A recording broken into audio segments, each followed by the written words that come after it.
I funded my father's pathetic excuse for a life while he lied about job hunting. Then he bought my golden boy brother a motorcycle and spat, "You were an accident. A spare kid we kept around just in case. Be grateful. We let you exist." A week later, he threw a backyard party for my brother's college admission, using the $10K my grandmother left me. I wasn't invited. When I texted him, he replied, "It's our money now. Your brother has a future. You don't. Stop acting like a loser." I replied, "Lose my number." That night, I did what they thought I'd never have the guts to do. Now they're losing it. My aunt leaving voicemails crying, "Your dad's collapsed. Your brother won't come out of his room. If you don't fix this, it's over for all of us." Alright, so I never post on here, but this is just too much and IDK where else to put it. Maybe this is messy AF, but whatever.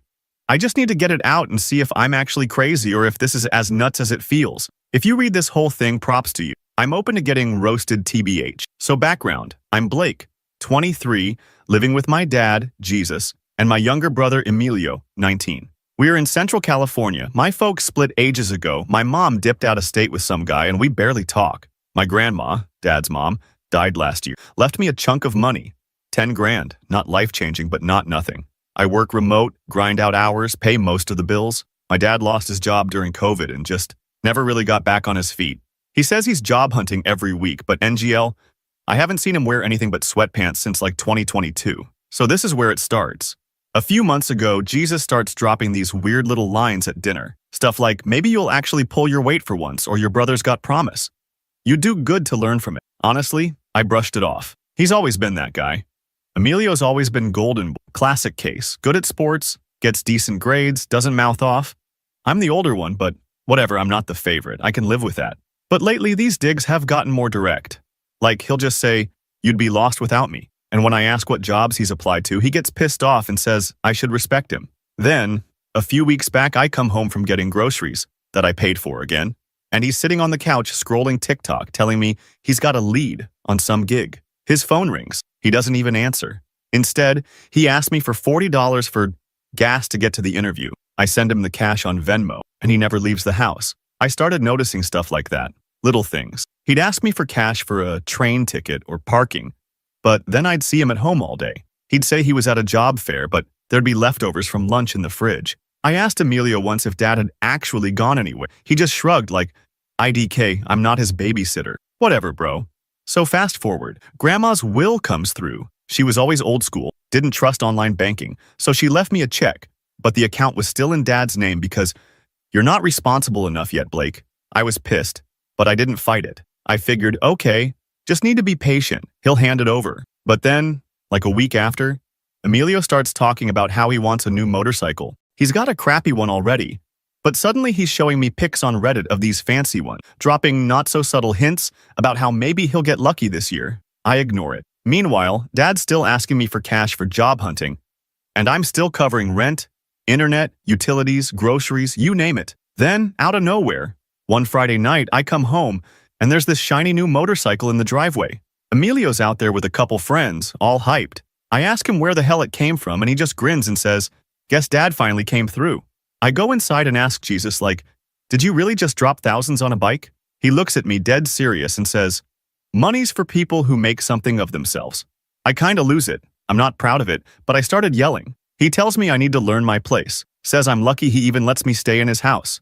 I remind him I pay the bills, that grandma left me that money. He just laughs, tells me I should be grateful he's not charging me back rent for all the years I was living here as a kid. At some point, I slam the fridge door just to have something to do with my hands. Emilio comes in, starts mouthing off, saying, "It's not my money, it's family money, and I'm just jealous." I tell him to watch himself. He smirks and walks out. So I step outside to get some air, and I see neighbors watching from across the street. I don't even care at this point. My phone buzzes. It's group chat with my cousins blowing up about some party Emilio's having next weekend. I scroll up. Turns out it's a backyard thing for his college admission. He got into his dream school, whatever. Good for him. But the kicker? I wasn't even invited. Not a word to me. And apparently it's happening at our house, with my money. I text my dad because I'm not about to go back inside and deal with him face to face. I say, "You spent grandma's money, didn't you?" He replies, "It's our money now. Your brother has a future. You don't. Stop acting like a loser." Then, for good measure, he adds, "You were an accident. A spare kid we kept around just in case. Be grateful we let you exist." I just stare at my phone for like 5 minutes, not even knowing what to say. I send back, lose my number. He leaves it on red. The next day, I wake up, go to grab some breakfast, and my stuff's been moved out of my room. Like all my clothes, my laptop, everything. Stuffed into boxes in the hallway. Dad says it's for the party. They need the space. I should make myself scarce for a while. I tell him to F off and reach for my box. He shoves me. I shove him back. He tries to tell me I'm being dramatic, that I should go stay at a friend's if I can't handle family priorities. Emilio's standing there, watching, not saying a thing, just enjoying the show. IDK, man. I'm not some saint, but I'm not stupid either. I get why Dad's like this, kinda. He's always been obsessed with Emilio doing better than him. Like he thinks if Emilio succeeds, he's redeemed for all the ways he feels like a failure. With me, it's like he needs a scapegoat, someone to dump all his bitterness on. Like I'm the backup plan, the one he tolerates because he has to. But this is next level. I'm not just gonna roll over. I've put up with this crap for years, but taking my inheritance and handing it straight to Emilio, then telling me I'm a mistake? Nah. So now I'm sitting here, surrounded by my own boxes, listening to them plan this big party for Emilio with my money, and I'm just done. I don't have a big master plan yet, but I'm not letting this slide. Not a chance. I got receipts, I got screenshots, I got zero patience left. Next week's gonna look real different around here. Anyway, if anyone's got advice on not losing your mind when your own family treats you like a backup character, I'm all ears. But FR, I'm about to make some noise. To be continued, I guess. Update 1. So yeah, here's the update. And if you thought the last post was a train wreck, this part's just IDK. It's like finding out your whole family's been group chatting behind your back for years, and you were the only idiot that didn't get the invite. Honestly, I should have seen it coming. Some of y'all in the comments called it, but living it is a whole diff level. Buckle up. I guess so. After that mess with my stuff in boxes, I'm sleeping on a blow-up mattress in the basement because my room is reserved for guests for Emilio's party. It smells like old cat pee and mold, but I'm just glad I've got a door I can lock. First weird thing, I come upstairs Saturday morning to get coffee and my phone charger's gone. Not like misplaced, just vanished. I ask Emilio if he's seen it. He's making eggs, acting like he's on some cooking show, and he just stares at me like I'm speaking another language. Dad's nowhere, but his shoes are by the door, so I know he's home, just hiding in the bathroom. The party setup starts early. I'm trying to avoid everyone, but everywhere I go there's random people. Cousins, my Aunt Maria, some of Emilio's friends from his old soccer team, even a couple neighbors.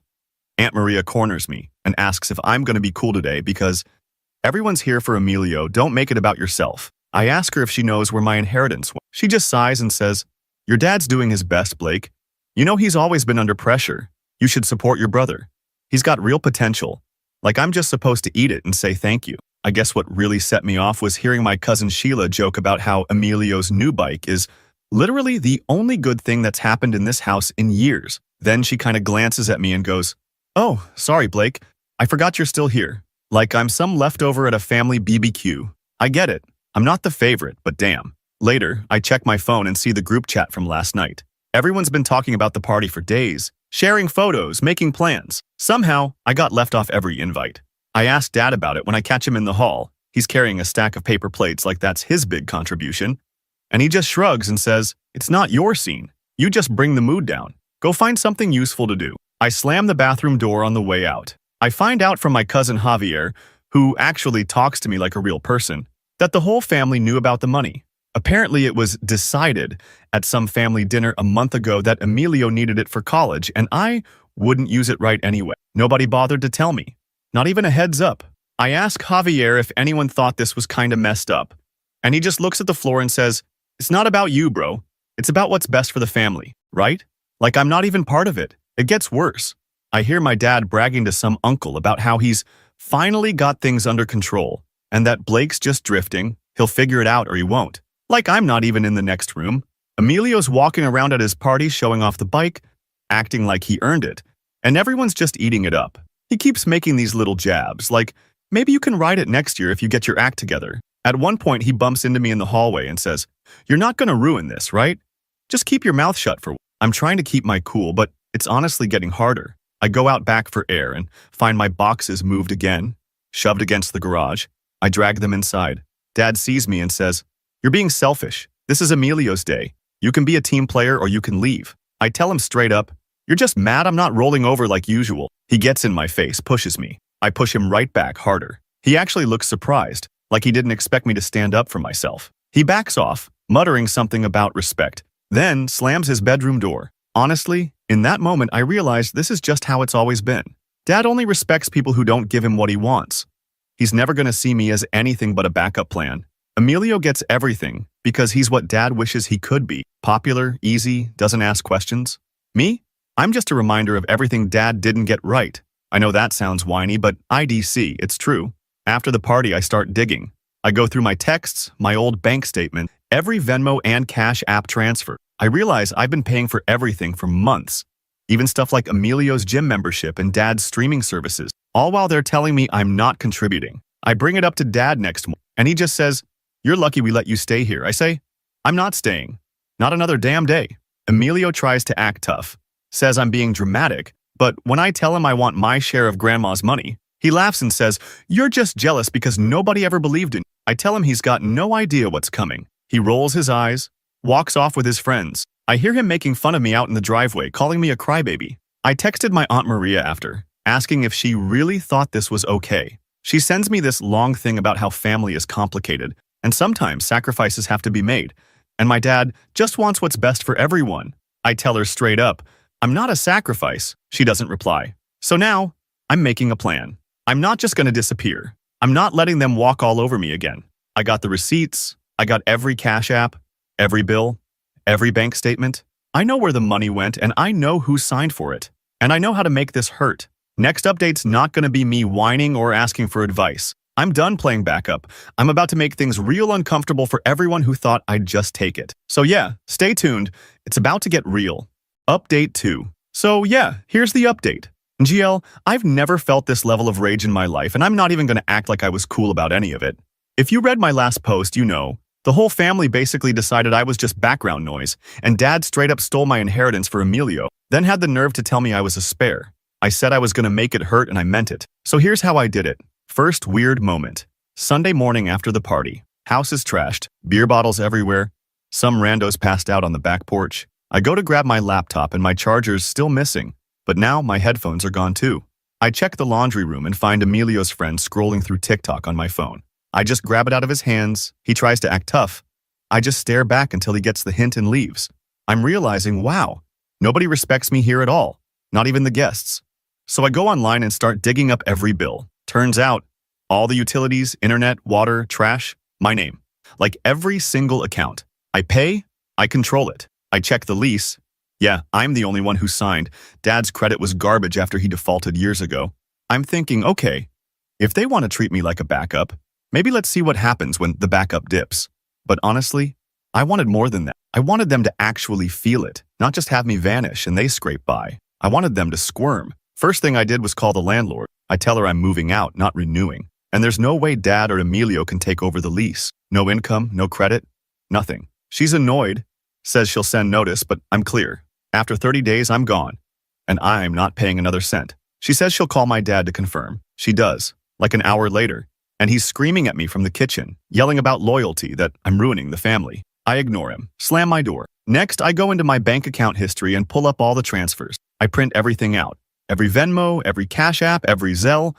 All the times he told me he was job hunting and needed cash. I've got screenshots. I put them in a folder, just in case.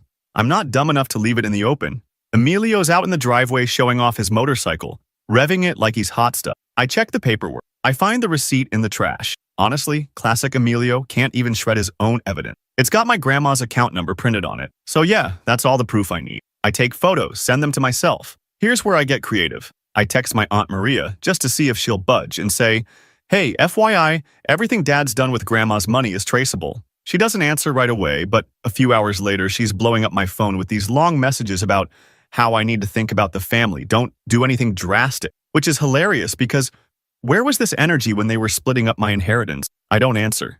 Then I call the local bank. I tell them I'm disputing the withdrawal from the estate account. I wasn't given access, I wasn't consulted, and I have documentation. They say they'll look into it, and I send them scans of the check, the will, everything. I'm not a lawyer, but even I know this is sketchy as hell. Bank says they'll freeze the account for now. Just standard procedure. After that, I go through the house and start unplugging everything that's in my name. Wi-Fi router. Unplugged. stashed in my backpack. I let the fridge and lights stay on. I'm not a monster. But streaming services, Spotify, Netflix, logged out, passwords changed, canceled. Not illegal, just not playing nice anymore. Late that night, I'm in the garage boxing up my stuff, and Emilio comes in, acting all smug. He says, "Wow, you're really packing. Guess that means I get your room for good." I ask him if he's got insurance on that bike. He looks confused, shrugs, says Dad. Took care of it. I tell him might want to check again. He gets in my face, tries to shoulder past me, so I push him back. He tries to shove me, but I'm not backing up this time.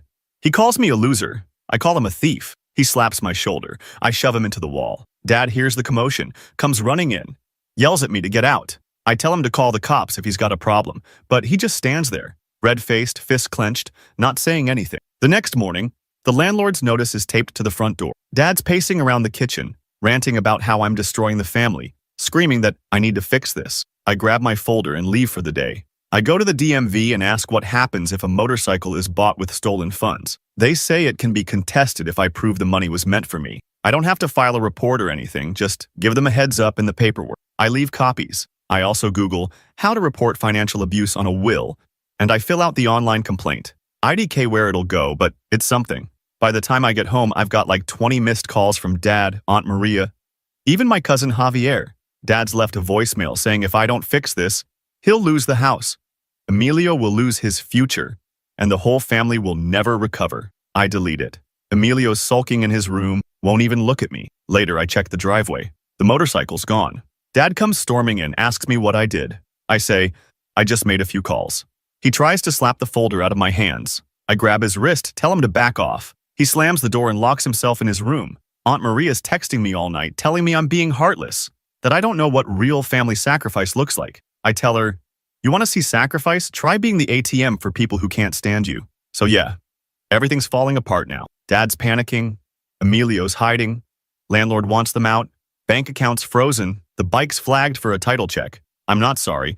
Not even a little. They wanted me to be the backup plan, the scapegoat, the guy who pays for everyone else's dreams. Nah, I'm done. They're finally feeling what it's like when I'm not their safety net. I know some people are going to say I went too far, but honest, I don't care. They made this bed. I'm just pulling the sheets off. Next part might be the last IDK. But I'm not finished yet. They're all begging me to stop. I'm just getting started. Final update. So this is it, I guess. Last update. And honestly, it's not some neat bow. If you've been here since the first post, you already know my family's mess is the kind you can't just sweep up and call it a day. But I said I'd go all the way, so I did. Honestly, the first thing that threw me off wasn't even the screaming or the chaos. It was just quiet. Like way too quiet. I came back to the house a few days after the fallout just to grab the last of my boxes and my old speaker, the one I bought, which apparently now belongs to the family, according to Emilio. The kitchen was spotless, which never happens unless something's really wrong. No music, no sports on TV, nobody yelling about leftovers, just silence, except for the fridge humming and the clock ticking. That's when I knew they were spiraling for real. I went to my room, or what used to be my room, and found Emilio's stuff half unpacked, half thrown in a pile. There was a dent in the door like someone kicked it. I didn't see him, just heard him moving around upstairs later, but he never came down. I could hear his phone buzzing through the floor just non-stop. I didn't care enough to check on him. Then my phone started going off, like every 30 seconds. Aunt Maria, cousin Sheila, even my uncle Javier who barely talks to anyone anymore. All these missed calls, and then the voicemails started rolling in. The first one was Maria, her voice all shaky and weird, saying, "My dad collapsed in the hallway. Ambulance had to come. She was at the hospital now. She says, if you don't come fix this, it's over for all of us, Blake. Your dad's asking for you. He can't breathe. He says you broke the family." I play it twice just to make sure I'm not mishearing. I almost laugh, but not really. Next voicemail's just Maria crying, begging me to come back, saying Emilio's locked himself in his room and won't talk to anyone. Apparently, he hasn't eaten since the bike got flagged, and the landlord left a second eviction notice on the door. I didn't know you could even get two at once. But I guess the bank freezing the account didn't help. She says, please, you have to fix this. You can't just destroy everything and walk away. I just keep packing. Not because I'm cold or something, but because I know how this goes. My dad's always been dramatic. He's the type to make a scene and then expect everyone else to mop it up. I get that he's not just mad at me. He's mad at himself for losing control, for betting everything on Emilio and thinking I'd just play along. The collapse thing, IDK, maybe it's real, maybe it's just a panic attack. He's not dying. He's just finally got a taste of what it's like when people don't clean up his mess. I found my grandma's old photo album in the closet. I almost left it, but nah. I took it. If anyone deserves her memories, it's me. I put it in my bag and zipped it up. As I'm about to leave, Emilio finally comes out. He looks rough, like he hasn't slept, just stares at me. He says, "You really did it, huh? You ruined everything." I tell him, "You did that yourself," and walk past him. He tries to shoulder check me, but I don't move. He slams the bathroom door. I get one more call from Maria as I'm throwing my stuff in the trunk. She's just sobbing now, says, "Your dad won't talk to anyone. Your brother won't come out. The family's falling apart. You need to fix this." I tell her, "I'm not your backup plan. I'm not your fixer. If you all want to pick sides, you picked wrong." She hangs up. Later that day, Dad calls from a number I don't know. I pick up just to see. He doesn't even start with hi. He just goes, "You happy now? You got what you wanted, right?" I tell him, "I just wanted what's mine." He says, "You're still a mistake. You always will be." I hang up. He tries to call back. I block the number. I know he'll find another phone, but I don't care. I moved out that night. Not to some dream apartment or whatever. Just a friend's couch for now, but it's better than staying in that house where I was just a wallet with a pulse. I'm not going to act like I feel amazing, but well, it's a relief. Nobody tracking me down for cash. Nobody guilt-tripping me with grandma's photo on the wall. Nobody calling me a spare kid. I know they're probably telling everyone I abandoned them, that I broke the family. But honestly, they broke it themselves years ago, when they decided one son mattered and the other was just a backup plan. I just finally stopped letting them use me. So yeah, that's it. Not a happy ending, not some inspirational story, just real life. Aunt Maria still leaves voicemails every couple days, saying your brother still won't come out, your dad's not eating, you need to fix this. I just swipe and delete.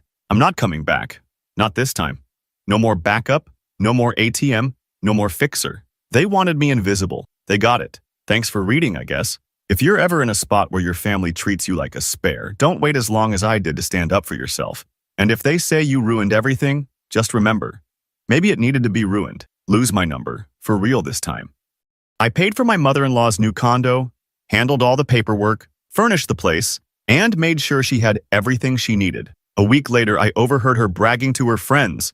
That pathetic son-in-law is too stupid to realize we're plotting to rob him blind, move in with my daughter, and take his house right out from under him. She called me a loser, laughed about how easy it was to manipulate me, and even mocked my family behind my back. I didn't react, just smiled. That was a month ago. Yesterday, my wife and her mother texted, "Please answer her." So I haven't posted here before, but I need to get this out because I can't even tell if I'm seeing things straight at this point. Nangle, I feel like I'm watching myself in a bad sitcom, but it's not funny at all. IDK if anyone else has had in-law drama this wild, but whatever. Here goes. So, quick rundown. I'm Bryce, I'm 31, married to Tegan. Been together almost 7 years now, no kids, which is a whole other can of worms that her family brings up every time we see them. But whatever. Her mom, Teresa, is a lot. Like she's one of those people who tries to make everything about her, eh? And she's always had this way of acting like she's doing you a favor by accepting your help. I thought it was just her way, but yeah, I was wrong. It started super low-key. Like back in December, Teresa's lease was up. She made a big deal about how the market is impossible, and she didn't want to end up in some depressing little box. Tegan's her only kid, and she's always been wrapped around her mom's finger. So of course we end up talking about helping out. I didn't love the idea, not gonna lie, but Tegan was stressed, and I figured, whatever, we're doing okay. I can swing this. So I spent literal weeks looking at places, figuring out paperwork, driving Teresa to showings. She'd pick apart every single tiny thing. One place had cheap light switches, another was full of weird smells. She only agreed to this one spot because it was close to some friends she sees for these wine nights. Classic. Here's where it gets nuts. I straight up pay the down payment, do all the forms, move her in. I got her a decent mattress, a desk, even set up her Wi-Fi and put together shelves while she scrolled Facebook upstairs. I kept thinking, why am I bending over backwards for someone who once said my family was nice but painfully boring? She said it to my face, laughed, said she was joking. IDK, maybe she meant it, maybe not. So we finish moving her in, and for a week or so she's super sweet. Brings over muffins, texts me these "thank you, you're a lifesaver" messages. But it all feels kind of fake. Tegan's all, see, she just needed support. And I try to believe it, but stuff keeps feeling off. First weird thing, last Thursday we're at our place, pizza night.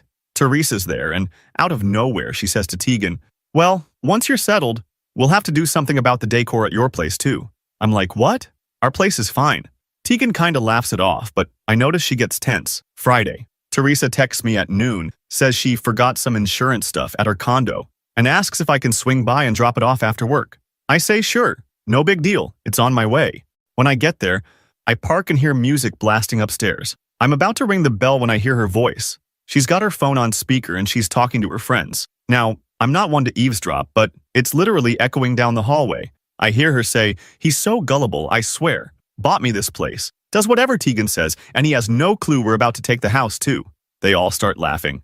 Then someone says something about, "He's lucky you even bothered pretending to like him." Teresa goes, "He's a loser, but he's useful. These men want to feel needed. Just let them think they're running things." She starts making fun of my family, my mom's Midwestern manners, my dad's corny jokes. Even says stuff about how it's so easy to get what you want if you act helpless around men like that. I'm just standing there, holding this envelope, feeling like I got punched in the gut. But also, I don't even know, man. Like, my brain just goes blank. I didn't walk in. I just turned around, walked back to my car, and sat there. I called my brother, Dwayne, and just said, "I think I just heard Teresa planning to screw me over." He laughs at first, thinks I'm joking, because I guess it does sound wild. But then I tell him what she said, word for word, and he just goes silent. I went home, didn't say anything because I needed time to think. I know how this sounds. I know people are going to say, "Talk to your wife," but I wanted to be sure before I blew things up.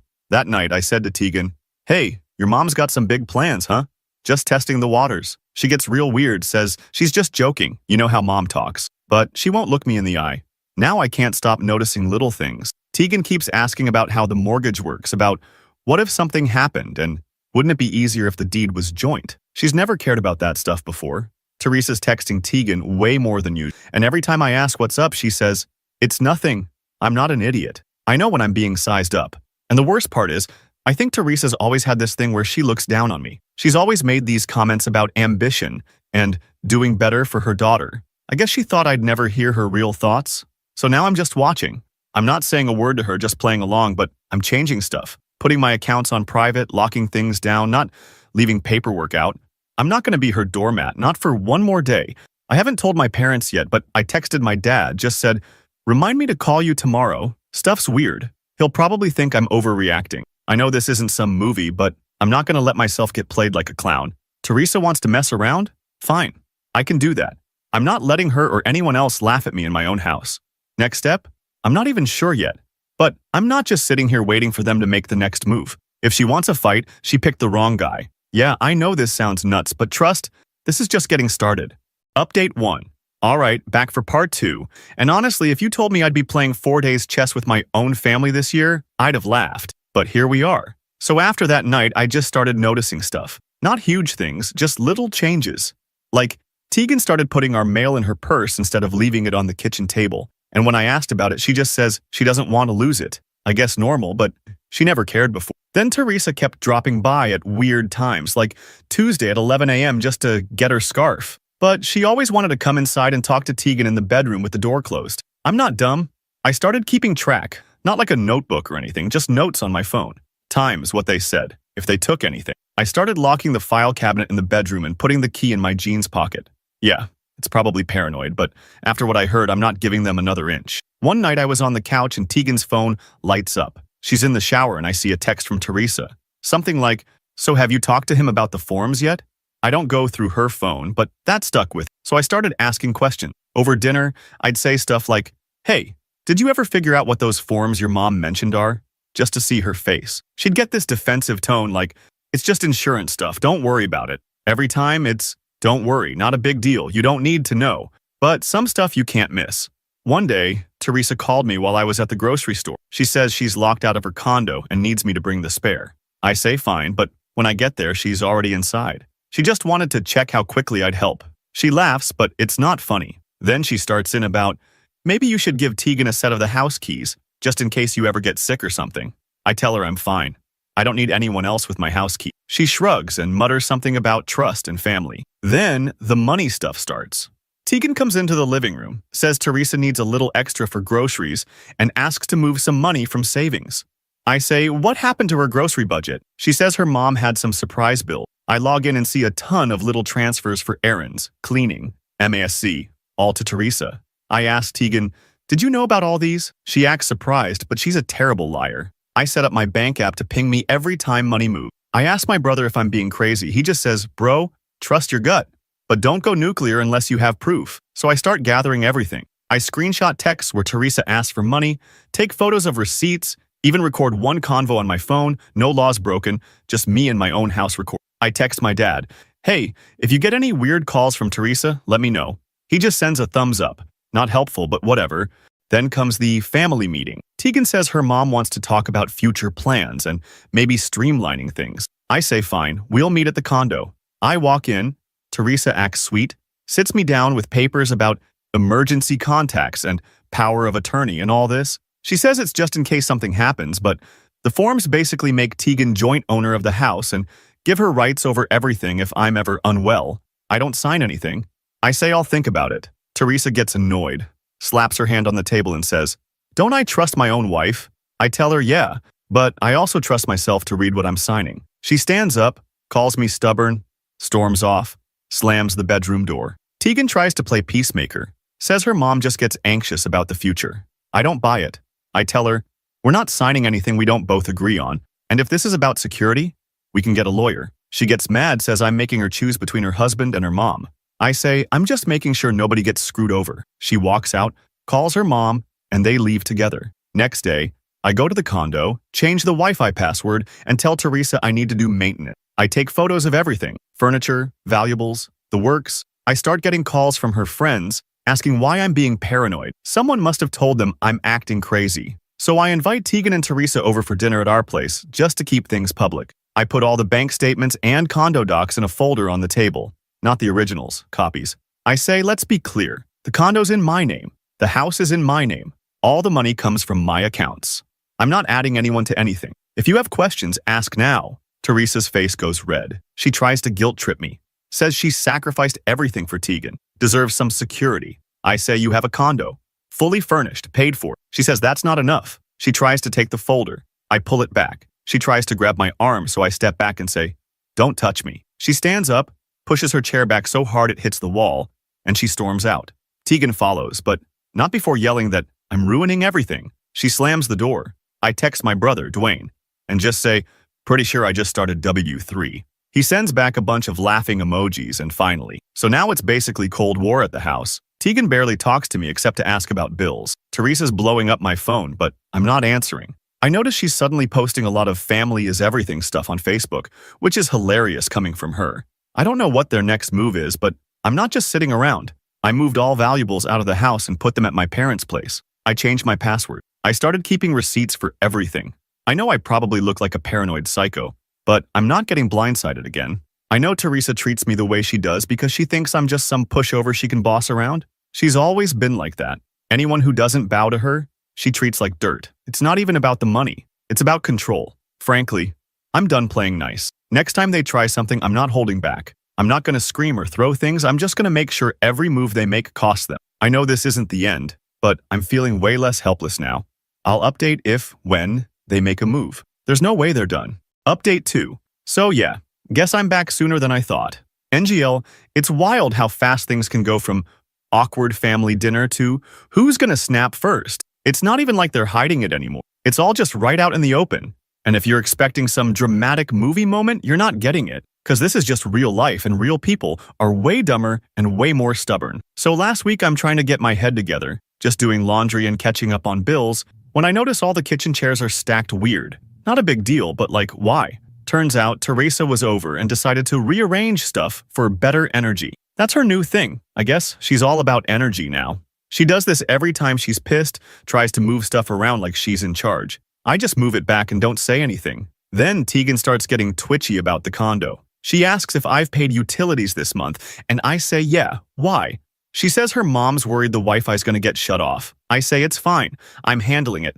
And she gets all huffy about how her mom needs independence. I tell her if she wants independence, she can pay her own bills. She storms out and texts her mom. Now Teresa is texting me almost every day. She asks for small stuff. Can I help hang curtains?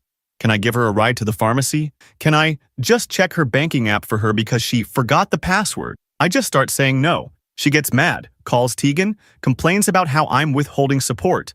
I'm not even hiding it anymore. I just tell them both I'm done being an ATM. So I start making moves. First thing, I pull every single shared card and account. I text Tegan, letting her know I'm moving my money into a new account.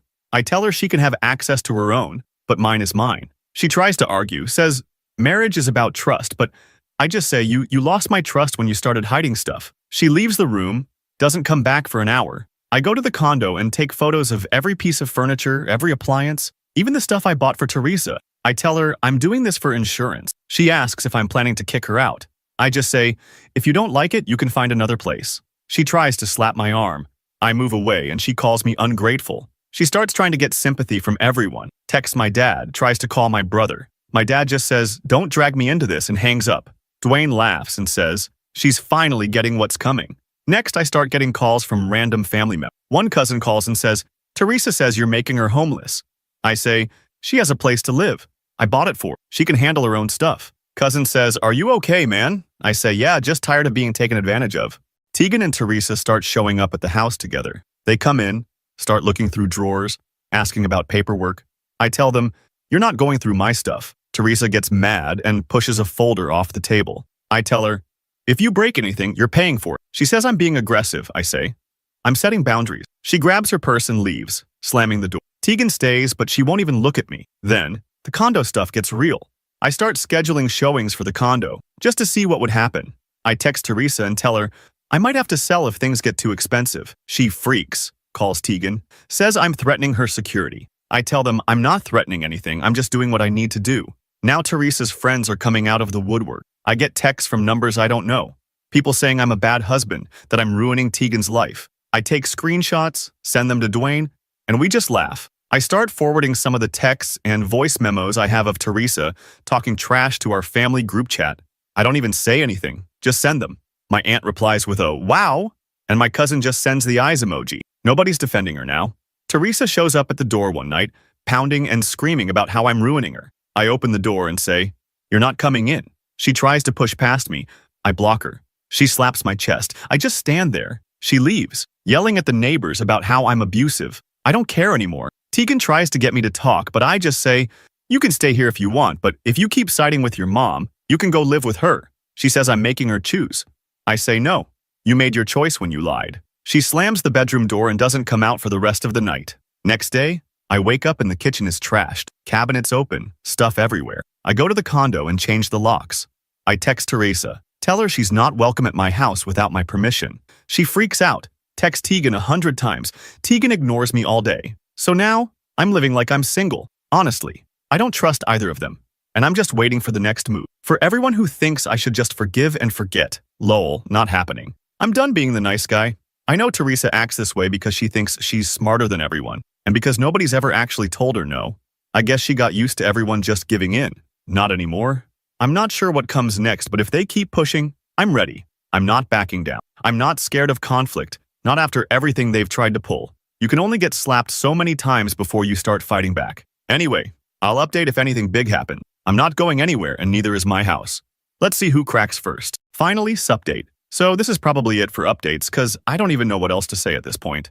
Angel, I thought I was done with surprises, but the way this ended is weirder than I expected. Not dramatic, just real and kind of bleak, but also whatever. I'm good with it. So the first thing that tipped me off this round was how quiet it got. It's wild how after months of daily drama, people just go silent. No more group texts, no random knocks on the door. Even the cousins stopped with their "hope you're okay" messages. Tegan's sleeping in the guest room, acting like I'm some kind of dictator for locking everything down. She's on her phone all the time, whispering to her mom or scrolling through Facebook groups about starting over. Honestly, I just did my own thing. Gym, work, eating takeout in front of the TV with earbuds in. Then, out of nowhere, I get mail at the house addressed to Teresa. She's having her official stuff sent here now. I text Tegan, "Why is your mom using my address?" She says it's just temporary because she's moving things around. I tell her to fix it or I'll start returning everything to sender. She doesn't answer, just slams the bathroom door. It really hit a head when I started getting bills for the condo. Utilities, cleaning, even a repair for a broken window. I text Teresa, "You owe me for all this." She says she thought I'd cover it since I own the place. I say, "You're living there for free. You can pay your own bills or get out." She says I'm being cruel and that family helps family. I say family doesn't plot to rob you, and hang up. So I just went nuclear. Put the condo up for rent on Zillow, told Teresa she's got 30 days to get out, sent her an official letter, not just a text. Changed the locks again after giving her notice. She calls Tegan, who tries to come at me with, "You can't just kick my mom out." I say, "It's my condo. She's not paying. She's out. If you want to go with her, go." Tegan packed a bag, left for the condo, came back that night and just stared at me like she didn't even recognize me anymore. She kept asking, "How could you do this? You're ruining everything. You're not the man I married." I just shrugged and told her, "Maybe you never knew me then." She pushed my shoulder and went into the bedroom. The next week is a blur, TBH. I just focused on clearing out my own stuff, kept things civil with Tegan when we crossed paths, but otherwise avoided her. She tried guilt, tried yelling, tried crying. Nothing worked. At one point, she grabbed my phone and tried to scroll through my messages. I snatched it back and said, "Don't touch my stuff." She slapped my arm and said I was being a jerk. I said, "I'm being smart, that's it." Teresa tried to have some of her friends call me, asking for just a little time. I said no. I texted her, "You have 2 weeks, after that, you're out or your stuff is on the curb." She said I was heartless. I said, "Call it what you want." My dad texted me, "You sure about this?" I said yes, and he said, "All right, just don't do anything illegal." He's always been like that. Never wants drama, but doesn't want to see me get walked on either. Dwayne just sent me a meme about popcorn and said, "Can't wait to see what happens." So moving day comes, and Teresa tries to play the victim. She's crying, has Tegan show up early and start yelling at me that I'm abandoning family. I say, "You've got a new place, you can figure it out." Teresa tries to hug me. I step back. She tries to slap my shoulder. I don't react. She mutters something about, "You'll regret this." I just keep moving her boxes. She slams the door on her way out. I cleaned up the condo, listed it for rent, got a couple showings lined up already. I texted Teresa, "Your mail is at the front desk, don't come to my house." She calls. I don't answer. I block her on my phone. Tegan tries to show up at my house the next day. I tell her through the ring cam to text me if it's important. She leaves without saying anything. After that, it's just quiet. Honestly, the quiet is weird. The group chats are dead. My mom calls to ask if I'm eating enough. My aunt sends me a recipe for chili. I go to the gym, watch games, hang out with Dwayne at his place, just trying to feel normal again. Then, last night, I get this text. Actually, 2 texts. One from Tegan, one from Teresa, both at the same time. All it says is, "Please answer her." I look at the screen, laugh, and put my phone down. I haven't answered, not planning to. I'm not interested in whatever plan they've got now. I know some people are going to say I should try to work it out or that I'm being too cold, but honestly, I'm just tired. I did everything for them, and they showed me exactly who they are. I'm not mad anymore, just done. I don't wish them anything, good or bad. I just want my life back. So that's it, I guess. If you're ever in a spot where you feel like you're being played, don't wait for someone to save you. Make your own moves. I'm not a hero. I just finally stopped letting them write the story. Anyway, that's the update. Thanks to everyone who actually read this. Far, I'm out. Surprised my wife on her business trip but caught her cheating on me with her coworker. The alarm went off at 6 in the morning like it always does, starting our day. Jessica, my wife, and I got up from bed, not really wanting to, as the morning sun came in. I couldn't help but groan, feeling really tired as I sat up and put my feet on the floor. "Why do you sound so old?" Jessica joked, heading to the bathroom. "After last night, I feel like I am," I joked back, thinking about how fun last night was. She always made things exciting. Today was the start of Jessica's work trip, which meant I was on my own for a week. I wasn't exactly thrilled about it. As I heard the shower running, I thought about joining her but decided not to. I was still feeling the effects of last night and needed a bit more time to myself. Jessica came back into the bedroom full of energy, making my slow pace seem even slower. "Get up, lazy bones, it's time to get moving. We have bills to pay," she said, giving me a playful push. Okay, I'm up," I replied, slowly making my way to the bathroom for a wake-up call. After getting ready, we both had breakfast together before going our separate ways, Jessica to the airport and me to my job. We both work at a manufacturing company in St. Louis. Jessica's a lawyer specializing in negotiations, often traveling for work like her current trip to Denver to discuss a new deal with an aerospace company. These business trips happen a few times a year and last about a week each time. Jessica, 35, finished law school at the State University 12 years ago. She's pretty noticeable, about 5 feet 4 inches tall, weighs around 125 pounds, and has a figure that's 34-24-35. Jessica charmed me completely from the start. My name is John Baker, and I work as an engineer where Jessica is a lawyer. At 37 years old, I'm 6 feet 1 inch tall and keep fit with regular exercise. Jessica and I love golf and often play in foursomes with friends. Our romance kicked off at a company picnic, and it was love at first sight for me. Just 6 months later, we were married. Now, 7 years into our marriage, we've just bought the house of our dreams with plans to grow our family there. Jessica's aiming to be a stay-at-home mom once we have kids, a dream supported by our parents living close by. She's planning to stop taking her birth control pills after this business trip. This morning, after breakfast, I helped Jessica pack her car for her trip and said goodbye with a kiss, noticing the tears in her eyes as she got into the driver's seat. I hope we won't have to say goodbye like this much longer, I said, feeling hopeful about our future together. I can't wait for the trips to stop, she expressed her dislike for parting ways. I dread these farewells as much as you, I comforted her. Let's make Friday night easy with some delivery food so you can relax, I suggested. That sounds perfect. See you then, she said before she took off. I watched her car until it was out of sight, then went back inside to get ready for work. At the office, after picking up a coffee, I went straight to my desk. That's when my phone rang. This is Baker, I picked up. Hey John, can you come to my office? Hubert requested from the other line. Of course, I'm on my way, I responded. I answered, taking my coffee with me to see my boss. Upon arrival, he invited me to sit. He mentioned, John, there's an opportunity you might find interesting. Remembering you said Jessica would be away, it crossed my mind. Our technician in California, Gerald Carter, is sick and can't address an issue with a client in San Jose. Considering you're well versed with the equipment in question, would you consider resolving the matter in San Jose? Currently, I don't have much here, and with Jessica not around, I'm available. So, how soon do they need me? Immediately, he replied. Lucy will sort out your travel plans. Please inform the client about your visit and discuss the problem in detail. Okay, I'm on it now, I said, suddenly feeling pumped about the trip. I'll go home to pack and take a flight out this afternoon. That way, I can be at the client's place first thing tomorrow. Alright, have a good trip, Hubert said, wrapping up our talk. I stopped by Lucy's desk to let her know about my travel needs, then called the client from my desk to get more details on their issue. After that, I was off home to pack. Driving home, I couldn't help but smile, thinking about a quick idea. If I finished up early, I could drop by Denver and surprise Jessica. The thought of seeing her unexpectedly in Denver made me even more excited about the trip. Waiting at the airport for my flight, I tried to reach Jessica on her cell but got no response. I left a message for her, saying I'd be at my parents' place for a few days and she could call my cell phone in the evenings. Everything went smoothly. By Tuesday afternoon, I had fixed the issue for our customer and got their equipment working perfectly. I quickly booked a flight to Denver, planning to arrive there by 9 p.m. Mountain Time. I checked out of my hotel in San Jose and headed to the San Francisco airport, where I had dinner before my flight. While eating, Jessica called me, and we talked for a short while. She asked about my parents, and I played along as if I were actually with them.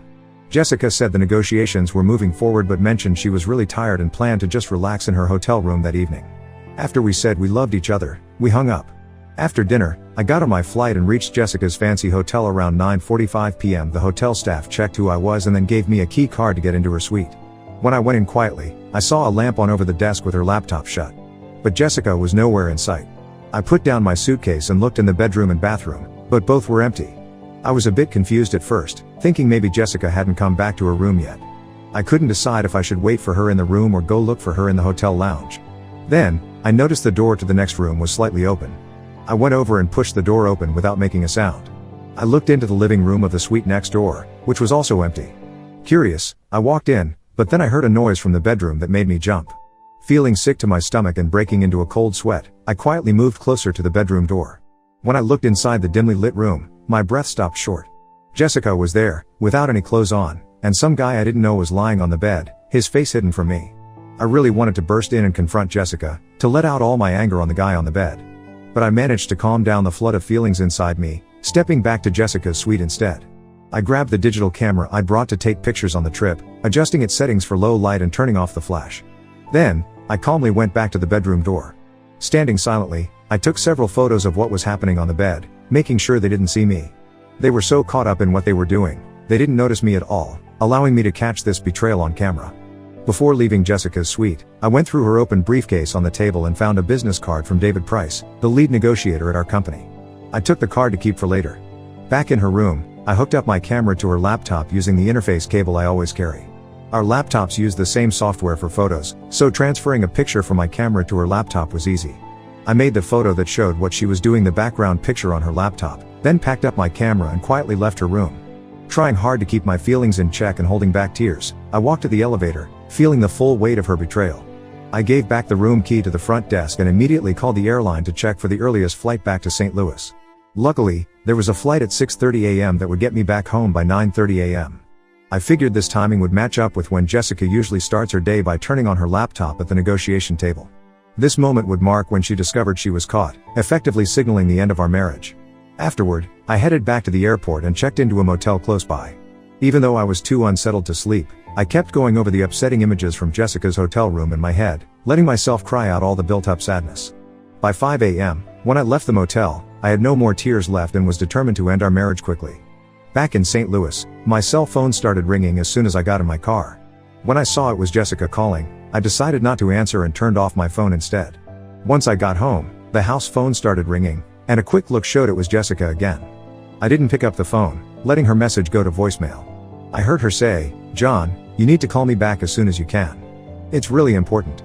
Without responding to Jessica's upset message, I changed my clothes and went out to get a U-Haul truck. When I got back, I started packing quickly, planning to get everything out before Jessica got back home around 4 p.m. In just a few hours, I moved all my stuff to a storage unit I had rented. Before I started packing, I had made an appointment with our lawyer to talk about getting a divorce. Once everything was in storage, I went straight to the lawyer's office to start the divorce process right away. Though I thought about using cheating as the reason for our divorce, I decided on irreconcilable differences instead, keeping the cheating as a backup in case things got messy. I also told the lawyer to change my will to make my brother the only person who gets anything from me.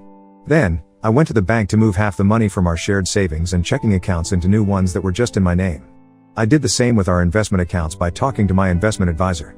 Feeling sad, I drove over to my parents' house with my suitcase and walked in through the front door. My mom was surprised to see me. "John, what's going on?" she asked. "Jessica's been calling here nonstop looking for you. Did you say you'd be here?" I sat down with my dad, who's retired now, and told them everything. They couldn't believe what I said about Jessica cheating and that our marriage was over. I asked my parents if I could stay with them for a while until I found a place with furniture, and they said yes right away. My guess was spot on because around 6 in the evening, just as we were getting ready to eat dinner, someone rang the doorbell.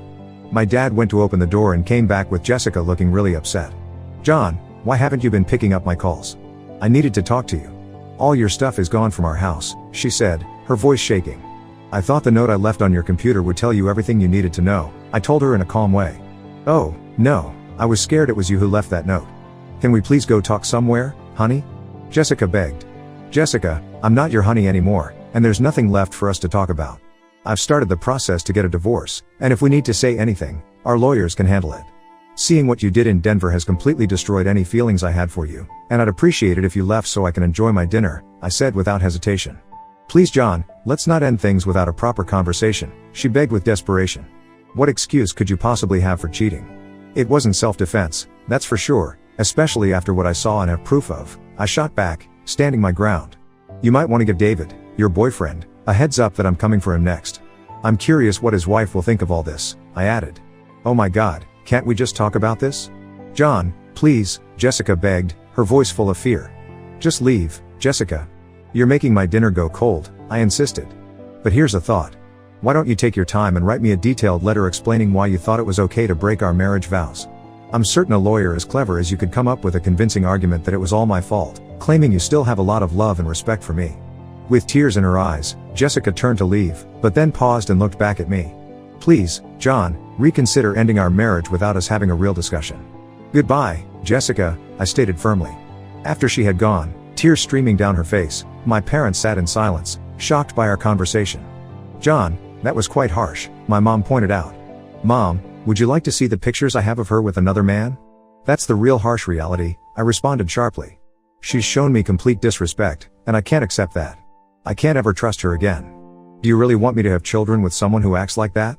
"I get it, son," my dad finally said after a moment. "But maybe, after things settle down, you might start to see things a bit differently." "I don't think so, Dad. Can we change the subject and just finish dinner?" I asked, eager to move on from the topic. "Sure, son," my dad responded, though somewhat reluctantly. Jessica's story. Leaving home that Monday morning, I felt a mix of sadness for leaving John and excitement for our future plans to start a family. We had been patient, making sure we were ready both financially and in our careers for this next step. Now, it seemed like everything was aligning perfectly. The flight to Denver was smooth, and I found myself sitting next to David Price, our chief negotiator. We talked briefly about work and then shifted to more personal conversations about our families. David knew about my intention to leave my job once I got pregnant, and he mentioned how much he'd miss working with me when I became a stay-at-home mom. "David, At 48 and married for 20 years with teenagers, had been my partner in negotiations well before I got married. We knew each other well and worked smoothly together. The rest of our team sat behind us, caught up in their discussions. When we got to the hotel in Denver, we found out our rooms were next to each other, a setup intended for discussing work late into the night. But about a decade ago, our relationship changed, and we started seeing our time together as a way to unwind from the stresses of work. We told ourselves it wasn't really cheating as it helped us work better. Occasionally, we even joked about it. After being married to John for a few years, I started feeling guilty about my secret meetings with David, so we stopped. But then, during a really tough negotiation, David suggested we start up again to help ease the stress. I hesitantly agreed and found myself pulled back into the affair. The thrill and the danger of it somehow made things more exciting at home with John, which made me feel less guilty. On this trip, David and I didn't meet up the first night because I was too tired, but after a hard day of negotiating the next day, I decided to see him. I don't know how or when John found out, or how he got that picture, but I was completely shocked to see it on my laptop the next morning. David, sitting next to me, quickly closed my laptop and asked for a break in the negotiations. We stepped into the hallway, where he was clearly upset. "Why is there a picture like that on your laptop?" he asked. "I don't know, David. That wasn't their last time I used it," I answered, still in shock. "Let's take another look," he said. We opened the laptop again and looked at the image together. "Oh no, that's you," he said. "Me? How could that be?" I was confused. "I'm not sure, but that's definitely you, and the person under you looks like it could be me, even though you can't see my face. Did you leave your laptop somewhere someone could have taken that picture?" "No, it was with me the whole trip and only in my room or yours." "I can't imagine how someone got in to take a photo," I replied. "The door was shut, so I thought it was locked. You've got to go back to the hotel and see if they let anyone into your room last night. I'll stay here and take care of things.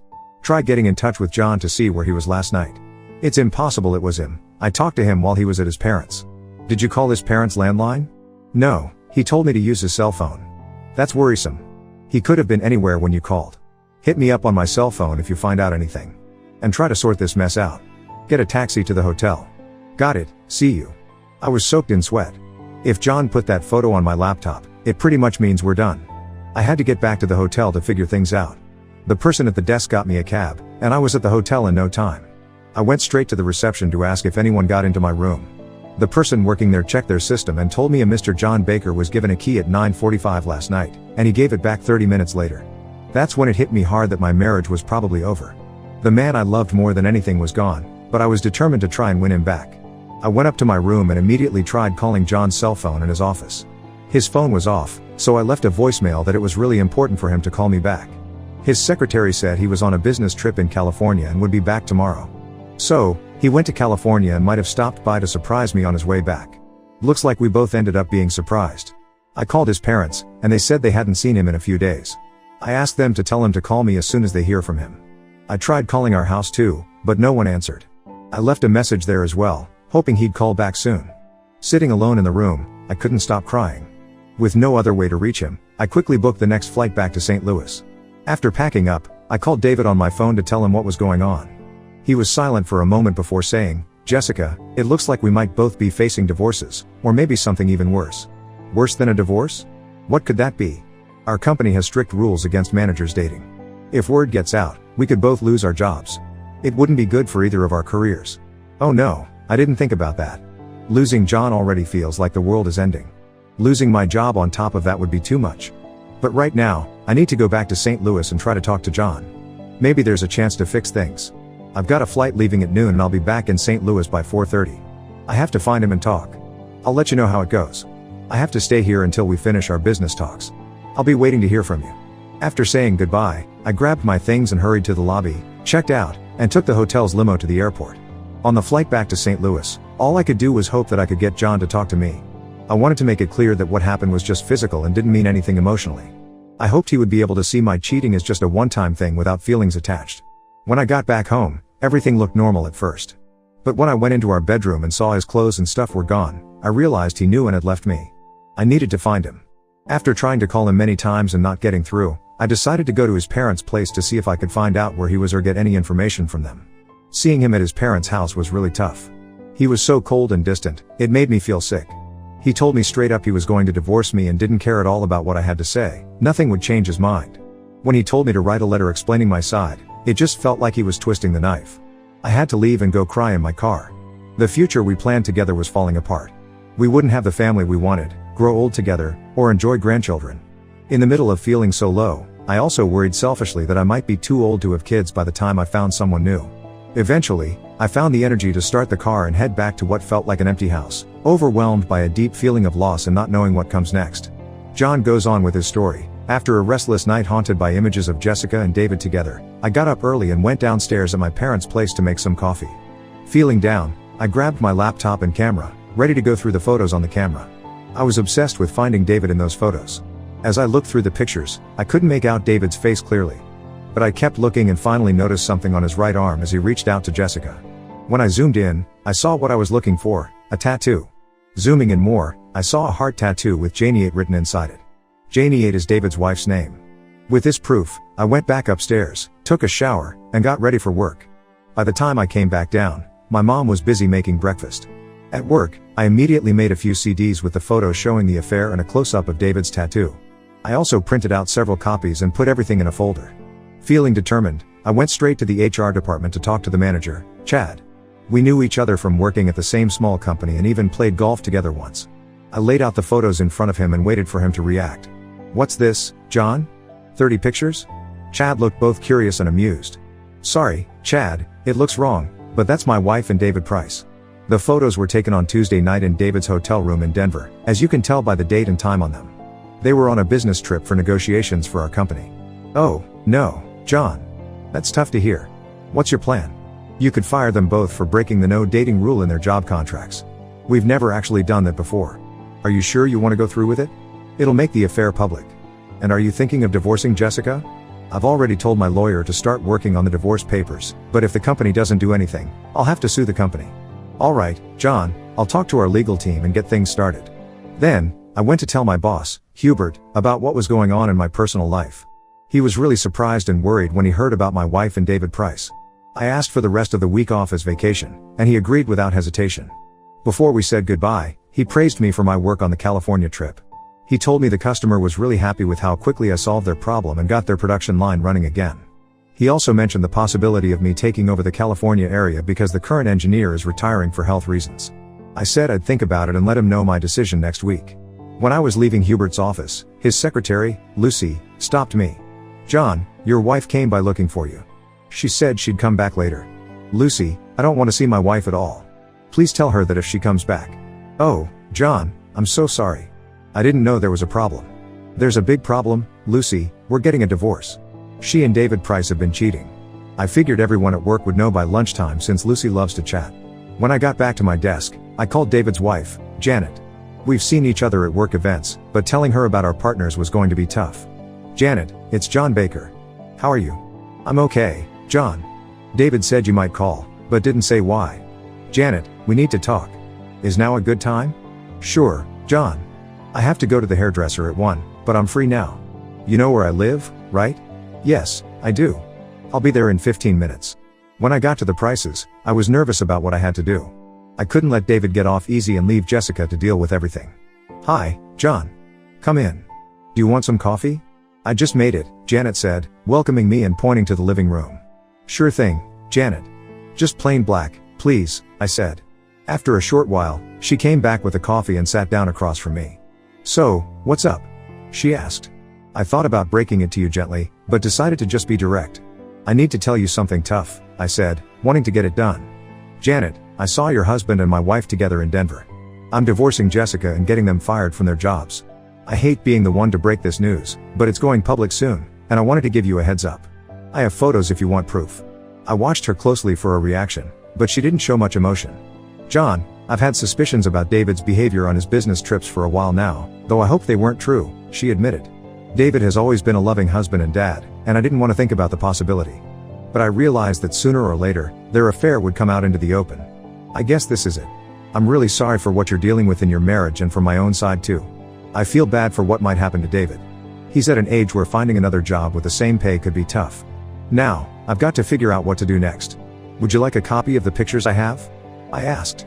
"Yes, please leave them. I'll find the courage to look at them," Janet replied quietly. "I'm truly sorry, Janet. I couldn't ignore this. Jessica and I were close to starting a family, but I can't see a future with someone I can't trust or respect. The mother of our kids needs both of those things, I explained, my voice heavy with sadness. I get it, John. Thanks for being straight with me. I'd rather hear it from you first, and I want to say again how sorry I am about what's happening with Jessica. I'm sure she feels awful too, and David will when he finds out I know about their affair. I just wish it was a one-time thing. It'd be easier to forgive. But I think it's been happening for years, and that's hard to take now that it's out there. I've got my pride, and I need to keep my head up, Janet said, her voice sounding both sad and determined. If there's anything I can do to help, just let me know, I said genuinely as I got ready to leave and head back to my parents' place. Epilogue. It's been 6 months since I started the divorce process. This morning, I got the final papers, officially ending my marriage to Jessica. I hadn't talked to her or seen her since the day she came to my parents' place. My lawyer handled everything. In the divorce deal, I gave up the house, which had a big mortgage, along with all the furniture and stuff I'd bought on credit, just to cut ties with her completely. I also got my name taken off the mortgage, so she was on the hook for all the payments. Without my steady income, she had to sell the house, and she took a big hit financially. At first, she tried to fight the divorce, but I gave her an ultimatum: sign the papers in 48 hours or I'd change the reason for the divorce to cheating and put the pictures of her and David online. Under the pressure, she agreed within the time limit, and that's why I'm a free man now. It seems like she realized she didn't want me that much after all. Even though Jessica lost her job because of what happened, she's a smart lawyer and managed to land a new job within a month. It might not pay as much or have the same perks as her old one, but I've heard she's getting by and has even started dating again. Good luck to her new boyfriend, whoever he is. I can't help but wonder if she's told him about our divorce and why it happened. Maybe I should tell him myself. Janet divorced David and left him struggling financially. Even though he got fired, he found a new job. But his new salary makes it hard for him to keep up with alimony and child support. As for me, I've settled in Santa Maria, California, a peaceful coastal town halfway between the Bay Area and Los Angeles. This place lets me easily get to both the northern and southern parts of the state. I moved here about 4 months ago and now live in an apartment building full of singles and young couples, many of whom are saving money to buy a house. The cost of housing here is high, making it expensive to get into the market. I've also found companionship with a woman who lives in the same building. Like me, she's been through a divorce, but we've found comfort and compatibility with each other. We're taking things slow, seeing if there's a future for us together. Since I travel a lot for work, trust is really important in any relationship, especially if we think about having kids someday.